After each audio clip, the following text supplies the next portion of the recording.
Howdy, hi. This is Do Your Job Sports College Football Week 10 picks and predictions. Let's get into the video. All right, first things first, we're going to go over the previous week's results. Overall, we go 11 and 7 on the week. So we'll get into the games that we won, the games that we lost, and then we'll get on to Week 10's picks. All right, recapping the winners. First one, we had Jacksonville State over Middle Tennessee minus 21. We had Pitt minus 6 versus Syracuse. Boise State minus 3 at UNLV. Indiana with a backup quarterback minus 6.5 versus Washington. Tulane at North Texas over 65.5. BYU minus 2 at UCF. Texas Tech plus 7 at TCU. UConn, the basketball school, minus 6.5 versus Rice. Utah State plus 110 on the money line at Wyoming. They won with a walk-off field goal. Duke plus 11 versus SMU. They should have won the game outright. Their coach is an idiot. Miami minus 21 versus FSU. They win by 22. So that was greasy, but we won. Now we go over the losers. Middle Tennessee, Jacksonville State over 63.5. Rutgers plus 14 at USC. They got killed. Navy plus 13.5 versus Notre Dame. They got destroyed. Never again, Navy. Central Michigan plus 12 at Miami of Ohio. They got gobsmacked. Illinois plus 21.5 at Oregon. Oregon let off the gas late like I thought they would. Illinois just couldn't score. We had Kansas State minus 10 versus Kansas. I think they only won by a single point. Then we had the over 54.5 Miami FSU. I'm pretty sure it finished at 50 or 51. So overall, 11 and 7 on the week. Hit a few plus money bets, but yeah, we take that plus 4. Now let's get on to next week picks. First game we're looking at Louisville Clemson. I am taking Clemson minus 11. Louisville heads into Clemson after squeaking out a win against Boston College, final score of 31-27. Clemson coming off of a bye week. They have had plenty of time to prepare for the Cardinals here. Both of these offenses are ranked pretty high. They are 18th and 9th in yards per game overall in the country. Should be a high scoring game. I'm also going to be taking the over in this game, but that line is not out yet. So whatever the over is, we're also taking it. Now, in terms of spread, this is a culture game for Clemson. Louisville, their QB is 25. He's literally immobile in the pocket. If you watch him, he can't leave. He doesn't run the ball. He don't do nothing. Clemson's quarterback, Cade Klubnik, he's a beast. He gets out, he runs the ball, he throws the ball. He's really good. Clemson offense has been able to score 48 and 49 points in their last 2 games. They had 2 weeks off, so resting everybody, they'll be fully healthy. I like Clemson minus 11. I don't think Louisville is very good, so we're going to go with the better team here. Roll Dabo Sweeney. Next game, we are continuing to fade SMU because I still don't think they're good. Pittsburgh plus 6.5 at SMU. I'm not sure why the spread is so large here. I have this game closer to a pick'em, so the fact that I can get Pittsburgh at basically a touchdown is kind of crazy.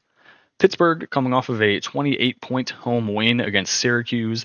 SMU coming off of a lucky 1-point win against Duke. They literally should have lost the game. Duke had 1st and 10 at SMU's 25 with a minute and a half left in the 4th quarter. Their coach just decided to run the ball twice. Just take the field goal. The field goal ended up getting blocked. They go into overtime. They score second. They kick a field goal. They tie it. They go to the next overtime. They said, nah, forget that. We're going for 2. They don't get the 2-point conversion. They lose the game outright. So SMU should be 2 loss right now, but they're lucky and they're not. Both of these offenses really solid, averaging 458 and 450 yards per game. SMU does have the slightly better defense, giving up only 342 yards compared to Pitt, giving up 372. SMU has played one super high quality team this year, and they lost. That was BYU. They lost by 3 points at home. Whenever they play high quality competition, they fold. They should have folded against Duke, but they got lucky. Granted, Pitt, this is their first real challenge. Pitt's undefeated. They played Cincinnati. They played West Virginia. They haven't really been tested by a team. Granted, Syracuse is all right, but They were at home, and Kyle McCord had like 4 or 5 interceptions. So this is their first true, real road test. I'm gonna rock him here at +6.5. I think their defense is good, their offense is great, and I still think SMU sucks. So give me Pittsburgh +6.5. Next game, it is the Badgers taking on the Hawkeyes. I'm going to take Wisconsin +3 in this one. We have a matchup with two teams who normally have zero offense and a whole lot of defense. Surprisingly, Wisconsin defense is ranked better this year. Badgers only giving up 321 yards per game. The Hawkeyes giving up 330 yards per game. Now, granted, you're just picking apples at that point. There's not really much of a difference. However, the Badgers do have a significantly better offense, averaging 400 yards a game, compared to Iowa, who is only averaging 355. To go along with that, one of the Hawkeyes' best wide receivers, freshman Reese Vanderzee, is listed as questionable. He got injured in the previous week's game, so definitely something to look at there. Wisconsin coming off of a 28-13 loss to Penn State, which honestly, considering how solid Penn State is this year, if you're only losing to 15 against them, I think that's pretty good. Penn State currently looking like the second best team in the Big Ten. So if you can hold them to a 15-point loss, I think they should be able to take care of business here against Iowa. So I'm going to take Wisconsin +3 on the road. Next game. This is a Tuesday night game. New Mexico State, Florida International University. I'm going to take New Mexico State +10. New Mexico State coming off of a win. Not only a win, a good win. I think they might be able to kick some ass here. Or maybe not. We are going to find out Tuesday night. Both of these offenses, probably some of the worst offenses in the country. They are ranked 234th and 227th in yards per game at 304 and 318. New Mexico State is coming off of a big win though against Louisiana Tech, 33-30. So that might booster their mental morale and try to get them to play a little bit harder. FIU has lost 3 games in a row, coming off of a game where they were only able to score 7 points against Sam Houston. Imagine your defense holding a team to 10 points for the entire game, and you still lose. The main problem for FIU, they're in between quarterbacks. They don't know who to play, they don't know what they're going with. The problem is neither of their quarterbacks can really throw the ball well currently. They're overthrowing, they're underthrowing, receivers are dropping the ball. It's just not looking like good football. In that previous week's 7-10 loss against Sam Houston State, they only managed to throw the ball for 74 passing yards total the entire game. How do you do that? I don't know. This game should be horrible. I'm talking like a 15-7 finish. How we get there, I don't know, but it could happen. So the fact that the winning team could have somewhere around 10 points total for the entire game, it's kind of crazy that we're getting New Mexico State +10. So I'm going to take New Mexico State +10. I don't think FIU is very good. Their offense is ass. I'm pretty sure their team's basically quit for the season. So, yeah, give me New Mexico State. Next game, Texas Tech at Iowa State. I'm taking Iowa State -11.5. Iowa State coming off of a bye week, whereas Texas Tech coming off of a choke job of a loss against TCU. Cyclones should be able to roll here. Texas Tech starting quarterback Morton listed as questionable with a shoulder injury. He went off towards the later half or the middle half of the TCU game. So interesting to see if he plays here. Granted, his backup did pretty well against TCU. The main problem was that Texas Tech's defense just didn't do anything in the later half of the game, and they choked the game away. In terms of matchups, both of these teams pretty solid on offense, averaging 467 and 445 yards per game. Iowa State has a significantly better defense, ranked 38th in the country, giving up just 311 yards per game. Texas Tech defense, one of the worst, if not the worst defense, definitely in the Big 12, questionably in the country. They're ranked 251st, giving up 475 yards a game. That is hard to do. So in this matchup, we get Iowa State off of a bye. That's +1 point. Against a horrible defense, that's plus another point. Texas Tech's quarterback is injured and might miss the game. That's another point. That's 3 points I'm looking at that are all very good, leaning towards Iowa State. So I'm going to take Iowa State -11.5 at home, off a bye week. better offense against a shit-ass defense who might not have their starting quarterback at the helm. Yes, sir, that's a hammer spot. Next play. This is a weird game, but I think I am going to go with Riley and USC.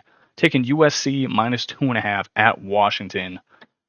USC heads into Washington, take on a Huskies team that has lost 3 out of their last 4 games and is 2-3 in Big Ten play overall.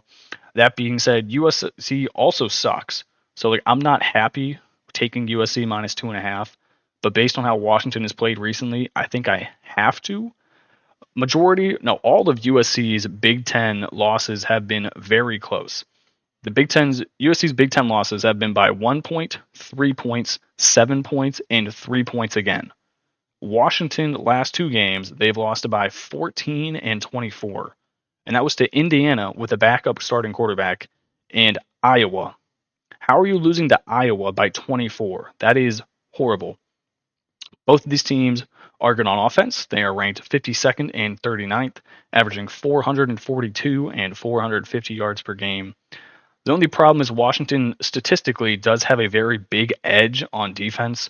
Washington has a top 15 defense nationally, but in terms of recent games they have played, they have looked horrible. They gave up 40 points to Iowa and 31 points to Indiana with a backup starting quarterback. So not too concerned about their defense currently. Yes, it looks good on paper, but in terms of how they're playing right now, they're not very good. So I'm going to take Riley, USC minus 2.5. Let's get it. Next game we're looking at, it is another Tuesday night game. It's Louisiana and the Raging Cajuns heading into Texas State, taking on the Bobcats. I'm taking Louisiana plus 4 on the spread. Cajuns have only lost 1 game all year, and that was by 8 points to a very, very good Tulane team, and that was in Tulane. Texas State is 4-3, coming off of a loss against Old Dominion, where they outgained ODU in total yards, but had 2 costly turnovers coming from their starting quarterback, both interceptions. Both these teams' offenses are top in the Sun Belt, being ranked 36th and 27th nationally, averaging 453 and 466 yards a game. The defense is going to be the difference maker here for the Cajuns. They give up only 331 yards a game compared to the Bobcats, who are giving up 370. Cajuns should be able to get multiple takeaways here. Texas State's starting quarterback has 4 interceptions in his last 3 games. That has been the problem all year for Texas State. They turn the ball over too many times, and the defenses are not able to capitalize on doing so. So I'm going to take the Cajuns plus 4 at Texas State. I think this is definitely a money line bet if you want that as well. But if you're giving me 4 points, I will gladly take the 4 points. Get any field goal, walk-off winner nonsense out of the equation. Final game in this video, there will be a part 2, so stay tuned to that. That will be posted Monday around 2 or 3 o'clock in the afternoon, East Coast time. But final game, it is Tulane and Charlotte. I'm taking Tulane minus 15.5, not Charlotte. Let me retype that. Well, look at that. Through the power of video magic, it is now Tulane minus 15.5. It was the play all along. Green Wave continue to roll in their dominance in the AAC. They roll into Charlotte, having lost 2 in a row. Tulane have won 5 games in a row. Their only losses all season coming against Kansas State by 7 and Oklahoma by, I think, 14. Those are 2 not horrible losses to have coming from an AAC team. Charlotte just lost to Memphis by 5 points, and 2 weeks ago lost to Navy by 34. Green Wave offense is ranked 55th, averaging 436 yards per game, compared to Charlotte, who is ranked 150th, averaging just 371. Green Wave's defense also much better than Charlotte's. Tulane is giving up 358 yards a game, compared to Charlotte, who is giving up 430. Both of these teams coming off of a short week. This is a Thursday night game, so you're not getting much rest here. You get 5 nights, and you got to go play more football. So if we're taking 2 teams on short weeks, I'm going to take the better team with more resources at their willpower, and the team that is won 5 games in a row. So give me Tulane minus 15.5 on the road at Charlotte. All right, that is going to do it for me and this video. I appreciate you guys tuning in and watching, and I will catch y'all in the next video. Peace.